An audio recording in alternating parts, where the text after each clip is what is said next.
Francis മാർപ്പാപ്പ കാലം ചെയ്തു. വിശദാംശങ്ങളുമായി സായ്കുമാർ ചേരുന്നുണ്ട്. സായ്കുമാർ, വലിയ പ്രധാനപ്പെട്ട വാർത്ത തന്നെ വരുന്നു. ഞെട്ടലോടെ നമ്മളിത് കേൾക്കുകയാണ്. സായ്കുമാർ, വിശദാംശങ്ങൾ.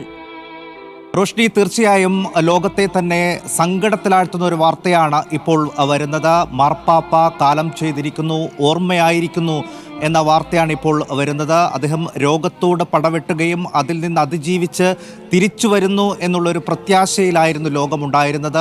അദ്ദേഹത്തിൻ്റെ ആരോഗ്യ പ്രശ്നങ്ങളൊക്കെ നമ്മൾ കണ്ടതാണ്. ദീർഘകാലം അദ്ദേഹം ചികിത്സയിലായിരുന്നു. ഗുരുതരമായിട്ടുള്ള അസുഖമുണ്ടായിരുന്നു. പക്ഷേ അത്ഭുതപ്പെടുത്തും വിധം അതിനെയൊക്കെ അതിജീവിച്ചുകൊണ്ട് തിരികെ എത്തുന്ന മാർപ്പാപ്പയാണ് നമ്മൾ ഇക്കഴിഞ്ഞ ദിവസങ്ങളിൽ കണ്ടത്. അദ്ദേഹം കഴിഞ്ഞ ദിവസം പോലും ഗാസയിലെ അക്രമങ്ങൾ അവസാനിപ്പിക്കണം എന്ന ആഹ്വാനം ലോകത്തോട് നടത്തിയതൊക്കെ നമ്മൾ കേട്ടതുമാണ്.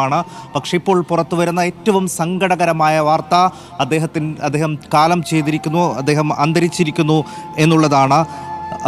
ഹോർഹെ മരിയോ ബെർഗോളിയോ എന്നുള്ളതാണ് അദ്ദേഹത്തിൻ്റെ മുഴുവൻ പേര്. ഏകദേശം 266-ാമത്തെ പാപ്പയാണ് അദ്ദേഹം.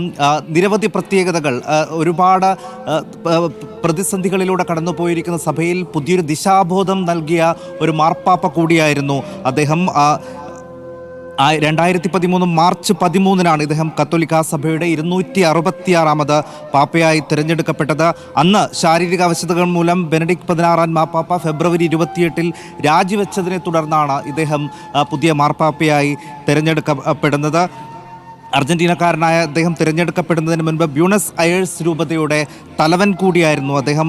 ഔദ്യോഗിക വസതി ഉപേക്ഷിച്ച് നഗരപ്രാന്തത്തിലെ ഒരു ചെറിയ അപ്പാർട്ട്മെൻറ്റിൽ ജീവിതം തുടങ്ങുകയും അദ്ദേഹത്തിൻ്റെ ജീവിത രീതിയൊക്കെ അന്ന് വലിയ രീതിയിൽ വാർത്തയാവുകയും ഒക്കെ ചെയ്തതാണ്. പൊതുഗതാഗത സംവിധാനത്തിൽ മാത്രം സഞ്ചരിക്കുന്ന മാർപ്പാപ്പ എന്നതടക്കം നിരവധി പ്രത്യേകതകളുള്ള, ലോകത്ത് ഏറ്റവും കൂടുതൽ ചർച്ച ചെയ്യപ്പെട്ട ഒരു ജീവിതം ശൈലി രൂപീകരിച്ച ഒരാൾ കൂടിയാണ് മാർപ്പാപ്പ. എന്തായാലും അദ്ദേഹത്തിൻ്റെ മരണവാർത്തയാണ് ഇപ്പോൾ വരുന്നത്. വിശ്വാസ സമൂഹത്തെ സംബന്ധിച്ചിടത്തോളം ഏറെ സങ്കടകരമായ, ദുഃഖകരമായ ഒരു നിമിഷത്തിലൂടെയാണ് അവർ പോകുന്നത്.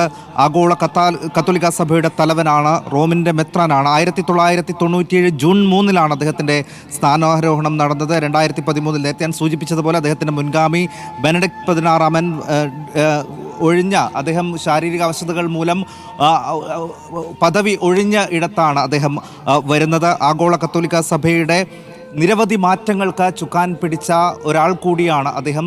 വീൽ ചെയറിലിരുന്നും ഒക്കെ അദ്ദേഹത്തിൻ്റെ പ്രാർത്ഥനാ ചടങ്ങുകൾ നിർവഹിക്കുന്നുണ്ടായിരുന്നു. അദ്ദേഹം റോമിൽ ആശുപത്രിയിൽ ചികിത്സയിൽ കഴിയുമ്പോൾ ഓരോ നിമിഷവും അവിടെ നിന്ന് വരുന്ന അപ്ഡേറ്റുകൾക്കായി, അദ്ദേഹത്തിൻ്റെ ആരോഗ്യ വിവരങ്ങൾക്കായി ലോകം കാതോർത്തിരിക്കുന്നത് നമ്മൾ കണ്ടതാണ്. നമ്മൾ തന്നെ ഓരോ ദിവസവും അദ്ദേഹത്തിൻ്റെ ആരോഗ്യ വിവരങ്ങളുമായി ബന്ധപ്പെട്ട അപ്ഡേറ്റുകൾ അറിയിക്കുകയും ചെയ്തിരുന്നു. അത്രമാത്രം ലോകത്തെമ്പാടുമുള്ള വിശ്വാസി സമൂഹം അദ്ദേഹത്തിൻ്റെ ആരോഗ്യകരമായിട്ടുള്ള അല്ലെങ്കിൽ തിരിച്ചുവരവിനായി പ്രാർത്ഥിക്കുന്നുണ്ടായിരുന്നു.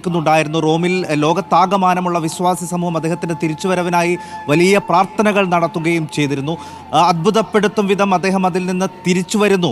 ഒരു വേള വളരെ ഗുരുതരമായ രീതിയിൽ അദ്ദേഹത്തിന് ശ്വാസകോശ സംബന്ധമായ അസുഖം മാറുന്നതും നമ്മൾ കണ്ടു. പക്ഷേ ലോകത്തെ തന്നെ അത്ഭുതപ്പെടുത്തിക്കൊണ്ട് വലിയൊരു അതിജീവനം അദ്ദേഹം അതിൽ നടത്തുകയും ചെയ്തു. പക്ഷേ ഇപ്പോൾ ഏറ്റവും സങ്കടകരമായ കാര്യം അദ്ദേഹത്തിൻ്റെ മരണവാർത്ത വരുന്നു എന്നുള്ളതാണ്.